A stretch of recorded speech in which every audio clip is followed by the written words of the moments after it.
Hey, what is going on everyone? It's me, Mr. Mario, and right here we're going to be doing a little bit of a unboxing here on the table. Unboxing, first impressions, and maybe I guess a sort of review here, because we end up getting this item, which is the Nyko Wireless Core Controller for the Nintendo Switch, and very important, it does include turbo functionality. So just looking at it real quick here, it says that it has a charge and play cable included. Obviously it is for Switch, really hope it is. If we look over at the side at least here, we can kind of take a better look at it. It uses Bluetooth, it has a turbo function, and it also works on PC or Android devices. On the back, all the other stuff that is included here is a Bluetooth wireless controller, obviously with turbo functionality. They're really stressing that. It also comes with a USB Type-C cable, and it is ergonomic in feel. The other thing here is too, which this was important to me upon looking at this, is that the battery life claims to be rechargeable up to 20 hours, or I guess it has a 20-hour playtime, I guess you can say. Aside from that, we can definitely tell it is for Switch, and let's go ahead and give this a open. So here, I just want to open this up, get a feel for it, and tell you all why I ended up choosing this, which I can actually do while I'm opening this. I ended up choosing this controller here because my goal is I'd like to see if I can get a decent third-party Switch controller for this cheap. Now, I ended up paying $26.99 for this controller.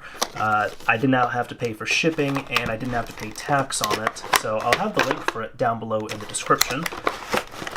But again, this was $26.99. Take a look at this here. Full of static, of course, but we got the controller. Let's take a first feel. Obviously feels cheaper than, the regular Switch Pro controller. Getting started, please visit Nyko.com to check for controller updates. Hold home and Y for initial sync. Okay, so home button and Y. Gotcha.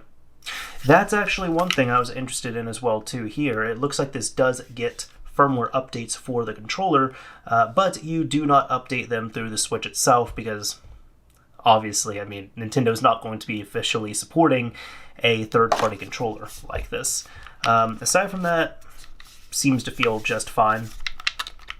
I don't love it, I don't hate it. Let me finish explaining why I end up picking this here. I picked this because, funny enough, I was wanting another controller to keep at work.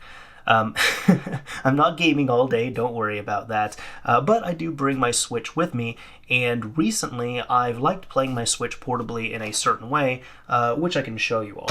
See, I ended up getting this dock right here for about $7 or $8. It's actually an Amazon Basics branded dock, and you can pick, the position you want to with it, and it works out super well. And what I've been doing is I've just been putting the Switch down like so, and then I actually have my Pro controller right here. Kind of just go in here, and as you can see, I'm able to play just fine like this. Let me go ahead, honk, and I can run around, do whatever the hell I want to as a goose. So this is how I've been playing recently, kind of on the side, both at home occasionally if I'm doing something on my desktop and I need all my monitors and I want to have, my Switch posted up, or even at work if I'm having a break or something like that. So what I did was I ended up getting another one of these stands, and of course here I have the regular Pro controller, but I was wanting to get something that would not only be cheaper, and I wanted to see if it would be any good and, worth playing around with and messing around with, but also just something that I can keep at the office. So that way, if it, I guess for lack of a better term, if it goes missing, I'm not going to be as mad about a $27 Nyko branded controller going missing as opposed to a much more expensive and nicer official Nintendo Switch controller. I know people might also say, and I did think of this, they might also say, well, why don't you just get one of those unofficial, unbranded Switch Pro controllers? I thought of that too. Not only those are $5 more, which it's not really bank breaking, but also I figured the turbo functionality would be fun to play around with. So let's also do a comparison of this real quick. Now the actual Pro controller, this I'm sure many people are familiar with, you know it, you might love it, you might hate it, I don't know. But I personally love this controller. Seems to be a little weighty. Now this I can immediately tell is decently lighter. The other big thing as well too is all these seem to feel good enough, except the triggers seem to be, well, not the triggers, these bumpers here seem to be a little squishier, and the triggers are actual triggers. So you might have to get used to that. Just keep in mind, these are going to be the same, but they're just squishier, so they're different in feel. But the triggers are absolutely going to be different. This is USB Type-C, so all the controllers and, well, all the cables that you got with your Switch, the Type-C cables and the Pro Controller, that's going to be fine. So you should be all good on that. Let's see what else we got with this. Let's see, we ended up getting a nice little manual here. Well, not even little, it's actually pretty beefy, and never going to use that. We also have a little quick start guide as well, which seems to get us through the functionality that we need here. So it's telling us how to sync the controller, how to reconnect it to an already synced console, and to turn off the controller, press and hold Y. So this is, all right. Turn off the controller, press and hold Y for 5 to 10 seconds until the green LEDs turn off. So this thing doesn't turn off automatically? I don't know. I guess we'll see when we actually try this out as well too. Now the last thing it comes with in the box is this Type-C cable. So let me take a look at this here. All right, color me impressed. I don't have the exact measurement here, but just from a quick rough test of it, this is over 6 feet of cable right here. So they gave you a bigger than 6 foot cable for this. Cool, thanks Nyko, I really appreciate that. So yeah, aside from that, that's just my first impressions on here so far. What I'm going to be doing is, of course I am going to be using this more, not just at work, but also at home as well too, because I do need my opinions and such on here, and I do need to put this through all the rounds and such and see how I like it. So I'll see if there's any type of updates, how to do all of that, how the controller feels, and what my thoughts are on this after I get some nice testing done with this.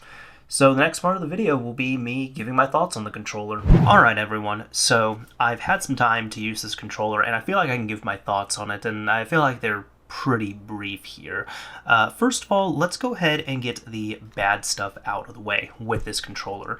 This might depend on what you are looking for, but at the time I'm recording this, I looked on Nyko's website and there are no firmware updates available for this controller, so I'm not able to test and show you all how to update the firmware or what improvements there might be. So whatever is on the controller is what's going to be available there. And I can't update it through the Switch either, obviously, because this is not a Nintendo branded controller. This is a Nyko branded controller, so it wouldn't use the same type of firmware updates that Nintendo is supplying.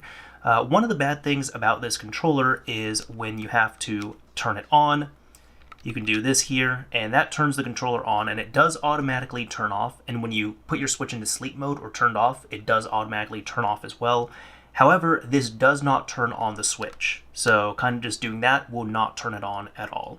So that means that you do have to turn on your Switch, so get it out of sleep mode or turn it on, and then once it can find a controller, you then press the home button on here, and it should connect to your Switch, assuming that you have already paired it. Aside from that, this thing does not have NFC support, so that means that you're not going to be able to use your amiibos on here.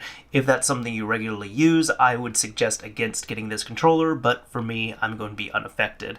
Another thing is going to be as well, one thing that I had noticed is although there are two kind of rumblers, I guess you can say, the rumble motor on the left side of the controller is the only one that is legitimate, while as the one on the right side of the controller is just an extra weight. And I believe I had seen Spawnwave talk about this briefly in his teardown. I saw about half of it or so, but I wanted to also check it out for myself, so I was just kind of playing around with it and such, and really you don't feel that much of a difference unless you're actually looking out for it. The reason why I do mention this, though, is simply because this is not going to have the HD rumble that Nintendo touts. So something like the Pro Controller, the legitimate one, is going to have HD rumble, but you're just going to have regular rumble on here, which again is okay with me.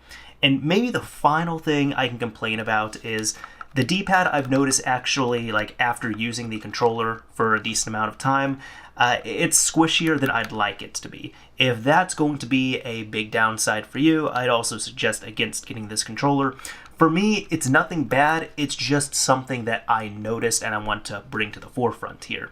But let's go ahead and get into the positives on this. First of all, I can say I do feel like for $27 or $26.99 to be exact, under $30, there we go. For under $30, I feel like this is an excellent wireless controller if you are looking for one which is just going to allow you to play your games and such. If you're worried about the battery life on this thing, I personally wouldn't worry too much about it. The battery life has actually been fantastic for me. So if you're thinking, oh, I'm going to play this thing for 5 hours and it's going to run down half the battery, no, that is absolutely not the case. The battery has been great on here. And I was thinking the triggers might be a little bit of an issue, but they weren't an issue with me. I am used to, you know, the Pro Controller here, which just has the buttons, but you know, going to the triggers, it's fine just temporarily doing that. So I haven't had any issues. Initially, I will say initially it was kind of weird getting used to this controller. It's lighter, it feels a little bit different. But once you start playing around with it, it actually works out quite well. And I did mention a couple times in this review that this is lighter, so let's go ahead and weigh that as well, because I haven't done this before, but I don't just want to say, hey, it's lighter. Alright, so I did have to pull the scale from the kitchen, but let's see, we're zeroed out, so we're all good. So this is what the Nyko controller is at. It weighs in at 181 grams. If you want to convert that to whatever type of measurement you're more comfortable with, that's fine, but that is the number in grams, so that's 181. And then the Pro Controller, if you are familiar with that at all, is 246 grams. So that's going to be the difference that you're going to be finding on there. I guess if you want anything else to weigh this with, these are some of the newer Joy-Cons, I guess, but if I have both these Joy-Con together, it's going to be 100 flats, which I didn't even know. So cool, I had no idea it was just 100 even. That's actually pretty nice. Right one is 52, left one's 49. All right, so my scale is like a smidge off. It might be like 1 off, something like that. But either way, those are the measurements if you all are interested in how much it actually weighs. Adding this in while I'm editing, because I did realize I did not touch up on the motion controls at all, and I did try motion controls with this controller and they do work. However, I myself with my day-to-day Switch usage, I do not prefer or use motion controls on any of my games. So I cannot verify how accurate it would be or how it really might feel compared to the normal controls on the Pro Controller, for example, but I can verify that if you have a game that uses motion controls and you'd like to use it in the same way you use your Pro Controller, it should work on here. So the last thing, which I didn't put it in the good or bad categories, but I do want to talk about this in regards to the functionality, is the turbo function, because this was something I was a little disappointed with, but it might be perfectly fine for you. So setting up turbo is extremely easy. Let's see if you want to do that.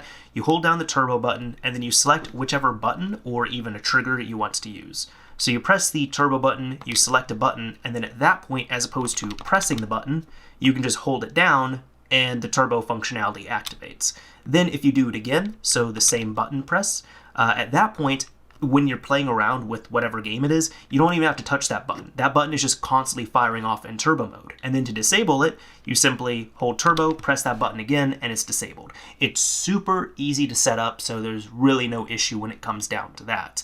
I will say, though, that it was slower than what I was expecting. And I will have some gameplay up on screen here as well, just to show you all. I'm going to show it with the turbo mode active on the controller, as well as some footage of me just using a regular Pro Controller and pressing one of the buttons as fast as I can, or not even that, really just using one of these buttons and pressing it as fast as I can. So I'll annotate that in as well, too.